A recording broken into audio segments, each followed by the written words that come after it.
Hey guys, I'm back this week. Before I get into this week's video, I really quickly just wanted to give a thank you guys for last week. There's so many great comments, and a lot of people watched it. It was. I really appreciate that. Last week I talked about what to do with extra green stuff, and yeah, I had a couple great suggestions. I asked people for suggestions for what they do. A couple great ones. One, observant owl suggested tentacles, which is brilliant. Absolutely, I think that's especially Nurgle, any chaos. Tentacles are always good. And Marcin, I think Eskowski, something suggested eggs. Said that they would do dragon eggs, and yeah, that's like perfect. Like you could do dragon eggs, harpy eggs. I think like Medusa eggs would be super creepy. One other thing I like to do, which I forgot to mention, like if I have little pieces, I would cut it up into flocking material for bases. Yeah, I flock the hell out of it. I am flocking like mad. I'm just flocking all the time. Yeah. Anyway, this week, I want to bring you all back to the year 1991. Oh, what a time! What a great time! The kids of Beverly Hills 902 were showing girls everywhere that it's better to be rich, pretty, and wear a belly shirt. Nirvana and the grunge scene was teaching kids how to what angst was and how to layer flannels. And also in 1991, there was an artist, Rob Liefeld. There was a young artist who basically just like through sheer willpower managed to get jobs with both the two big comic book publishers. Just by driving to the conventions, showing them his artwork, and he immediately got a couple gigs, and he would go on to illustrate what would be, at least for a couple months, the best-selling comic book of all time, X-Force #1. It's still the second highest ever. Yeah, now when you mention Rob Liefeld's name to comic book fans, yeah, people either love him or hate him or think he's okay. By the way, 50 points if you know where that joke comes from. 50 points, that's all. I'm just gonna, Google it if you want to. But now I really don't hate the guy. I figured he was someone who like if you're a dorky kid who wanted a comic book job, like I wasn't good enough, but man, I would have loved that. And the fact that he did it, it's like, I kind of respect it. Now, his artwork, do I like his artwork? No, absolutely not. I mean, how many pouches do people need on their arms? And like he has a lot of flaws. He did a lot of swiping. Some of his comic book characters, he was credited with creating Deadpool or co-creating him. And a lot of people would say that's a ripoff of Deathstroke from DC. But I mean, his artwork, all right, there's a lot there. There's yeah, I mean, he would draw teeth, like his face, like eyes with no pupils, mouth with 700 teeth and 9,000 pouches all over their body. And women, he would make women like roughly the diameter of one of the heroes' thighs, one of the men's thighs, but then give them this spine that would both bend 90 degrees but also twist in a way so you could see their boobs and their butt at the same time. Yeah, there's a lot to unpack, but again, I don't hate the guy. Do I like his artwork? Not particularly. In the early, maybe I'm sure he's been doing it for a long time. I haven't seen it recently, but one of the things, he was feet. He could not draw feet. There's even a joke about it in Deadpool 2 where Ryan Reynolds says, like, who created this character? Probably someone who can't draw feet. And yeah, so his feet just look like weird little like rhombuses on a stick. Sometimes, again, he's probably gotten better. But no, it was like people would be standing. They would be like on their 2 feet like this on tiptoes, and then just like on different planes, and it'd be weird. So what he would do, he got to a point where he would just hide feet. He would have like cloud covering like a fog rolling in over the floor. He would put like a pillar falling down in front of the feet. He would have everyone just like jumping out from behind someone, and like so everything, you could see everything but their feet. So that's why. What am I talking about? Why am I talking about this? I'm not the best sculptor, and sometimes I need to find ways to hide my feet. That's where I'm going. So I like to Liefeld my minis a little bit, and let me show you what I mean. Like, all right, this sculpt is one that I'm pretty happy with. But as you can see, all this green stuff, once you base coat it, you immediately see all these tiny little flaws. You see like places where like the green stuff has like a little wrinkle in it or a fold, or it's not quite even, you'll see things like little bumps, little nicks, and sometimes it's tough to see. So what I have to do sometimes, I have to hide all those little imperfections, and I have to try and find a way to cover them up. Sometimes it takes a while. Sometimes I'm like, you know what, I'll do it once. And oh, by the way, I still have a thing there, but I need to find ways to cover it up and to fix it.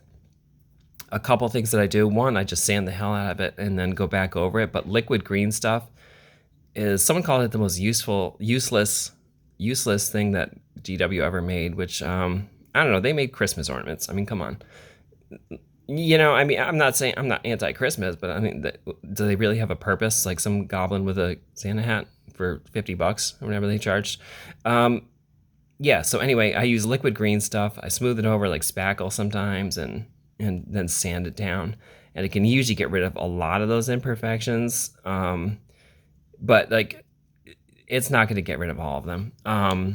Like here, I did the same thing. I found like there are so many things that I just, if you look really close, I don't even think I can get it. It's so close. But when you look at it and you look at it under a magnifying glass, you'll see certain things. There are certain lines, like when you put green stuff onto plastic, they're not the same density, so you can sand it away. But what happens is like the green stuff never gets perfectly flush, and it's just not going to happen. So that's like one of those imperfections, and you need to find ways to hide those feet. And by the way, Games Workshop does this all the time. Like, there's a reason why every character has like armbands and like chokers. It's because they know like when you glue them together, there's going to be a gap. And it's going to look a little off. So they put little armbands on there. I mean, look at the size of that wristband on that ogre. That's not because they all think ogres all, I don't know, shop at Hot Topic. It's because they know they put the hand on there. There's going to be a gap, and that's the best way they can think of to cover it up. So they cover their feet. They Liefeld their minis just like everyone else. Let me show you a couple of things here, which is very easy to see. Obviously, I'm not done with this, but now if I were to keep at this and try and get it perfectly smooth, I probably could get it close. I don't think I could ever get it 100%.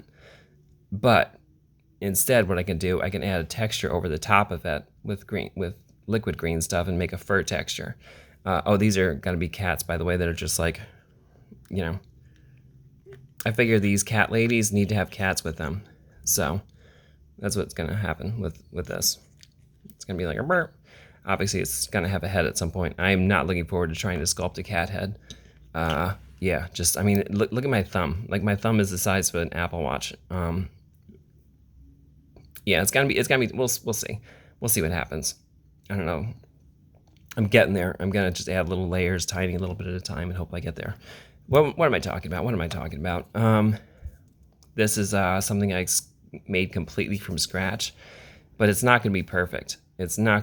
So what can I do here? Like that gap there, I'm gonna have to put filigree or maybe like a little thing, or wait. Oh jeez. Sorry, I should have been more prepared.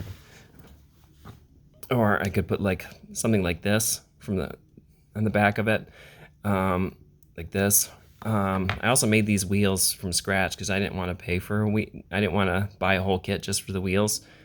But again, it's not. I could do something like that to cover up some of the fact that it's not. I don't know. There are things you can do to cover up that. One of the things I really like doing, though, also, like, say you can't sand everything down, you can't fill it with green stuff, you still have flaws. What are you gonna do? You gotta be okay with it not being perfect at some point, Like, they're really, like, I have to, if I can't keep chasing these things forever, or else I'll just be stuck and never move on. And I'm not the best painter in the world either. I'm never gonna win a Golden Globe, Golden Globe. Well, I'm probably never gonna win a Golden Globe. I'm never gonna win a Golden Demon either. So, all the gold. I'll never win a gold. The only thing I'll win is, I don't know. Biggest hands in the Games Workshop world. By the way, why do I do it this close so I can just make my hands look even bigger? I mean, Jesus. All right. Anyway, look, where am I? What am I talking about? One of the things I love doing when I find little flaws is try and cover up with a paint job.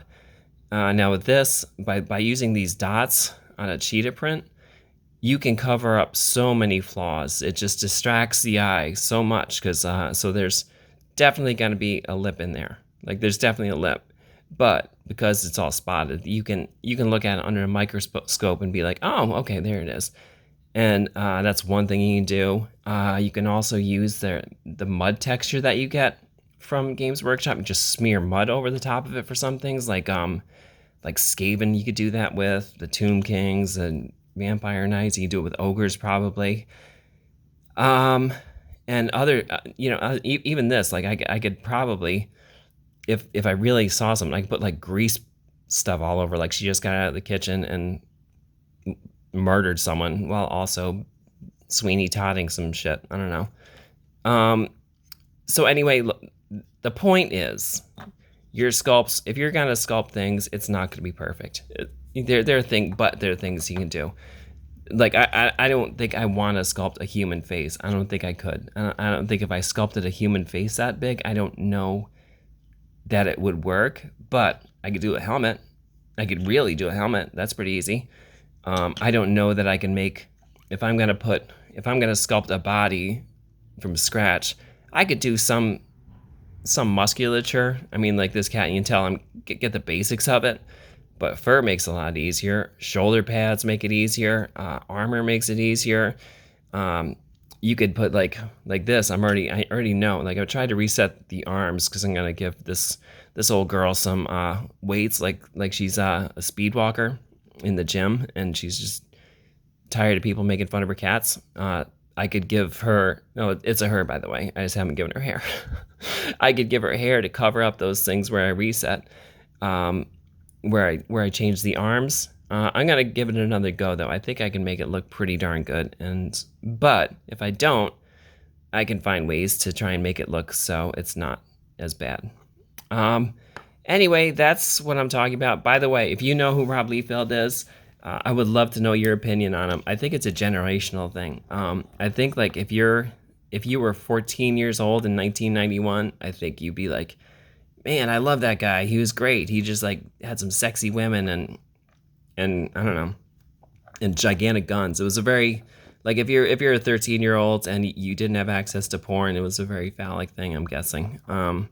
But if you're like someone who was 40 in 1991, you probably thought like this guy is not Steve Ditko, and he's not Kirby, he's not Ditko, he's none of those guys. He's not JR Senior. So, but anyway, look, I'm already nerding out way too much. Let me know what you think. By the way, oh, look at that, my hair. All right, that's going on there somewhere.